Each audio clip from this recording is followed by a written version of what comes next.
Hi friends, എൻ്റെ പേര് Deepthi. Welcome to learn English with Deepthi.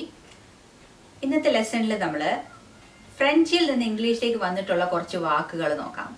ഈ വാക്കുകളുടെ പ്രൊണൗൺസിയേഷൻ സാധാരണ ഇംഗ്ലീഷ് വാക്കുകളുടെ പ്രൊണൗൺസിയേഷനായിട്ട് കംപ്ലീറ്റ്ലി ഡിഫറെൻ്റ് ആയിരിക്കും. കാരണം ഇത് ഫ്രഞ്ചിലെ പ്രൊണൗൺസിയേഷൻ തന്നെയാണ് നമ്മൾ ഇംഗ്ലീഷിൽ വരുമ്പോഴും ഇതിനെ നമ്മൾ ഉപയോഗിക്കുന്നത്.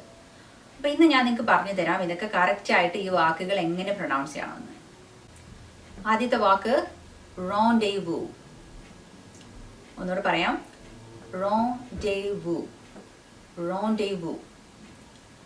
ഇതിന്റെ സ്പെല്ലിംഗ് ശ്രദ്ധിച്ചാൽ കാണാം. ഇത് സ്പെല്ലിംഗിൽ കാണുന്ന പോലെയൊന്നും അല്ല ഇത് സൗണ്ട് ചെയ്യുന്നത്, അല്ലേ? സ്പെല്ലിംഗിൽ നമ്മൾ തുടക്കത്തിൽ REN ആണ് വരുന്നത്. അപ്പോൾ നമ്മൾ റെൻ എന്ന് സാധാരണ പ്രൊണൗൺസ് ചെയ്യും ഇംഗ്ലീഷിലാണെങ്കിൽ ഈ വാക്ക്. പക്ഷേ ഫ്രഞ്ച് പ്രൊണൗൺസിയേഷൻ റോ എന്നാണ്. അതിന്റെ അവസാനം വരുന്ന എന്നിന്റെ ജസ്റ്റ് തുടക്കം മാത്രമേ പ്രൊണൗൺസ് ചെയ്യത്തുള്ളൂ. റോ റോ. അടുത്ത സെക്ഷൻ DEZ. അവിടെയും Z നമ്മൾ പ്രൊണൗൺസ് ചെയ്യത്തേ ഇല്ല. DEZ എന്നുള്ളത് ഡേ ഡേ എന്നാണ് പ്രൊണൗൺസ് ചെയ്യുന്നത്. Last section VOUS. അതിൻ്റെയും അവസാനം പ്രൊണൗൺസ് ചെയ്യില്ല. VOUSന്റെ S നമ്മൾ അങ്ങ് കളയും. വൂ എന്നാണ് ആ സെക്ഷൻ പ്രൊണൗൺസ് ചെയ്യുന്നത്. അപ്പം എല്ലാം കൂടെ കൂട്ടി വായിക്കുമ്പോൾ റോ ഡേ വൂ. ഇങ്ങനെയാണ് അത് കറക്റ്റായിട്ട് നമ്മൾ പറയേണ്ടത്. റോണ്ടേവൂ. ഇതിൻ്റെ അർത്ഥം നമ്മൾ ഒരാളെ മീറ്റ് ചെയ്യുക. നമ്മളൊരു പറഞ്ഞു വെച്ച ഒരു സ്ഥലത്ത് ഒരു സമയത്ത് ഒരു വ്യക്തിയെ മീറ്റ് ചെയ്യുന്നതിനെയാണ് റോണ്ടേവൂ ചെയ്യുക എന്ന് പറയുക. അത് നമുക്ക് ഒരു സെൻറ്റൻസിൽ ഉപയോഗിക്കാം. Let's rendezvous at the restaurant at 7 PM. എന്ന് വെച്ചാൽ നമുക്ക് 7 മണിക്ക് റെസ്റ്റോറൻറ്റിൽ കാണാം അല്ലെങ്കിൽ മീറ്റ് ചെയ്യാം എന്നാണ് പറയുന്നത്. അങ്ങനെ മീറ്റിംഗ് എന്നുള്ളതിൻ്റെ ഒരു ഫാൻസി വാക്കാണ് റോണ്ടേവൂ. അടുത്ത വാക്ക് ഡേജാവൂ. ഡേജാവൂ. എന്നോട് പറയാം, ഡേജാവൂ. ഈ വാക്കിന്റെ പ്രൊനൗൺസിയേഷൻ അത്ര കൺഫ്യൂസിങ് അല്ല. ഇത് ഓൾമോസ്റ്റ് കാണുന്ന പോലെ തന്നെയാണ് പ്രൊനൗൺസ് ചെയ്യുന്നത്. പക്ഷെ ഇതിന്റെ അർത്ഥം കുറച്ച് കൺഫ്യൂസിങ് ആണ്. നമ്മൾ ഏതെങ്കിലും ഒരു സ്ഥലത്ത് പോവുകയോ അല്ലെങ്കിൽ നമ്മൾ ഒരാളെ ആദ്യമായിട്ട് മീറ്റ് ചെയ്യാണ്, നമുക്കൊരു ഫീലിംഗ് ചിലപ്പോൾ ഉണ്ടാവുകയില്ലേ, ഇവരെ നമ്മൾ എവിടെയോ കണ്ടിട്ടുണ്ടല്ലോ എന്നുള്ള, അല്ലെങ്കിൽ നമ്മൾ ഈ സ്ഥലത്ത് ഇവിടെ നേരത്തെ വന്നിട്ടുണ്ടോ എന്നൊരു തോന്നൽ നമുക്ക് വരില്ലേ.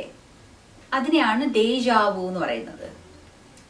നമ്മൾ ആദ്യമായിട്ട് പോകുന്ന ഒരു സ്ഥലത്തോ അല്ലെങ്കിൽ ആദ്യമായിട്ട് മീറ്റ് ചെയ്യുന്ന ഒരാളെയോ നമുക്ക് നേരത്തെ പരിചയമുണ്ട് എന്ന് തോന്നുന്ന ആ ഫീലിംഗിന്റെ പേരാണ് ഡേജാവൂ. നമുക്കിത് സെന്റൻസിൽ ഒന്ന് ഉപയോഗിക്കാം.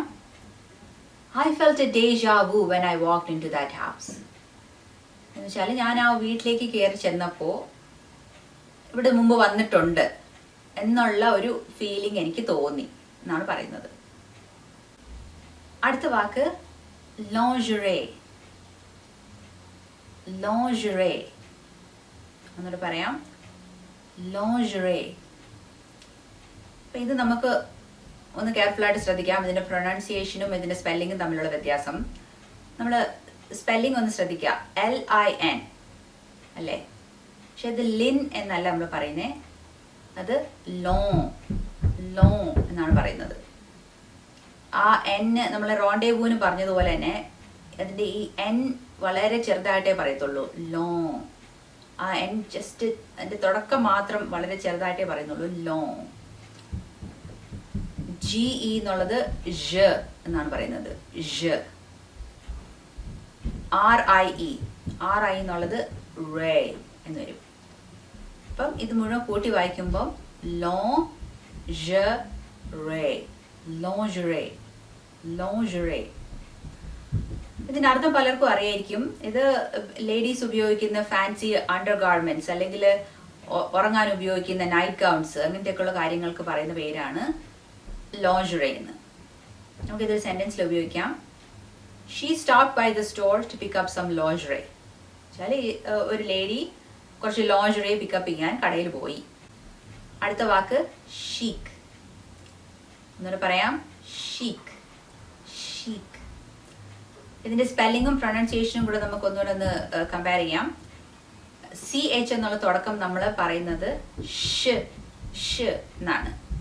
അതിന്റെ അവസാനത്തെ IC എന്നുള്ളതിന്റെ ആ സിയുടെ പ്രൊനൗൺസിയേഷൻ ഖ എന്നാണ് വരുന്നത്. ഷീക്ക്. ഷീക്ക്. ഇതിന്റെ അർത്ഥം ഒരു വളരെ കോമൺ വേർഡാണിത്. അർത്ഥം എന്ന് വെച്ചാൽ ഒരു വ്യക്തി അല്ലെങ്കിൽ ഒരു കാര്യം വളരെ സ്റ്റൈലിഷും എലിഗൻറ്റുമായിട്ടുള്ള ഒരു പേഴ്സണിനെയോ ഒരു തിങ്ങിനെയോ ആണ് നമ്മൾ ഷീക്ക് എന്ന് പറയുന്നത്. ചിലപ്പോൾ നമ്മൾ സ്ഥലങ്ങളിലെയും ഷീക്ക് എന്ന് പറയും. ജനറലി സ്ത്രീകളുടെ കാര്യങ്ങളാണ് നമ്മൾ ഷീക്ക് എന്ന് പറയുന്നത്. ഒരു ലേഡിയെ പറ്റിയോ അല്ലെങ്കിൽ അവരുടെ പിന്നെ ഉപയോഗിക്കുന്ന കാര്യങ്ങൾ, ലൈക്ക് ഒരു ബാഗ് അല്ലെങ്കിൽ അവരുടെ ഒരു ഹാറ്റ് അല്ലെങ്കിൽ അവരുടെ ക്ലോത്ത്സ്, ഇതിനെയൊക്കെയാണ് നമ്മൾ സാധാരണ ഷീക്ക് എന്ന് പറയുന്നത്. പുരുഷന്മാർ നമ്മൾ സാധാരണ ഷീക്ക് എന്ന് നമ്മൾ അങ്ങനെ പറയാറില്ല. ജനറലി ലേഡീസിന്റെ പറ്റിയുള്ള ഒരു കാര്യമാണ് ഷീക്ക് എന്ന് റെഫർ ചെയ്യുന്നത്. അപ്പോൾ ഒരു എക്സാമ്പിൾ നോക്കാം. She looked chic in her new dress. വെച്ചാൽ ഈ സ്ത്രീ അവരുടെ പുതിയ ഉടുപ്പ് ഇട്ടപ്പോഴത്തേക്കിനും നല്ല സ്റ്റൈലിഷും എലിഗൻറ്റുമായിട്ട് ഇരുന്നു, അതായത് ഷീക്കായിട്ട് ഇരുന്നു. അടുത്ത വാക്ക് faux pas. faux pas എന്നോട് പറയാം. faux pas. ഇതിനെയും സ്പെല്ലിങ്ങും പ്രൊനൗൺസിയേഷനും കൂടെ നമുക്കൊന്ന് കമ്പയർ ചെയ്യാം. ആദ്യത്തെ വാക്ക് FAUX. അതിന്റെ അവസാനത്തെ 2 അക്ഷരങ്ങൾ നമ്മൾ പ്രൊനൗൺസ് ചെയ്യത്തില്ല. FAUX എന്നുള്ളത് പ്രൊനൗൺസ് ചെയ്ത് വരുമ്പോഴത്തേക്കിന് ഫോ എന്ന് വരും. FO പോലെ ഇരിക്കും. ഫോ ഫോ. രണ്ടാമത്തെ വാക്ക് അവസാനത്തെ S നമ്മൾ പ്രൊനൗൺസ് ചെയ്യില്ല, അപ്പൊ അത് പാ എന്ന് പറയും. ഫോ പാ. ഫോ പാ. ഈ വാക്കിന്റെ അർത്ഥം നമ്മളൊരു എംബാരസിംഗ് ആയിട്ടുള്ള ഒരു സോഷ്യൽ മിസ്റ്റേക്ക് അല്ലെങ്കിൽ നമ്മളൊരു എറ്റിക്കറ്റിൽ ഉണ്ടാക്കുന്ന ഒരു തെറ്റ്, അത് നമുക്ക് എംബാരസിംഗ് ആയിട്ട് വരുന്ന രീതിയിലുള്ള ഒരു തെറ്റിനെയാണ് നമ്മൾ ഫോ പാ എന്ന് പറയുന്നത്. നമുക്കൊരു എക്സാമ്പിൾ നോക്കാം. In some countries arriving early to an event is considered a ഫോ പാ.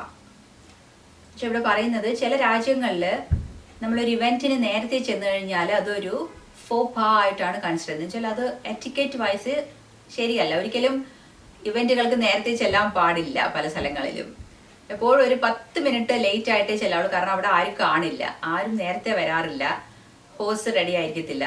അപ്പൊ നേരത്തെ ഒരാൾ ചെന്ന് കഴിഞ്ഞാൽ അതെല്ലാവർക്കും ഒരു കുറച്ച് ബുദ്ധിമുട്ടായിരിക്കും. അപ്പൊ അതൊരു നിങ്ങളവിടെ ആദ്യമായിട്ട് എത്തിക്കഴിഞ്ഞാൽ പറഞ്ഞ സമയത്തായിരിക്കും നിങ്ങൾ ചെല്ലുന്നത് അല്ലേ. 7 മണിക്ക് പാർട്ടി എന്ന് പറഞ്ഞാൽ നിങ്ങൾ 7 മണിക്ക് അവിടെ ചെന്ന് കഴിഞ്ഞാൽ നിങ്ങൾ എംബാരസ്ഡ് ആവും. കാരണം അവിടെ വേറെ ആരും കാണില്ല, നിങ്ങൾ മാത്രമേ കാണത്തുള്ളൂ ആദ്യം ഒരു 10-20 മിനിറ്റ് നേരത്തേക്ക്.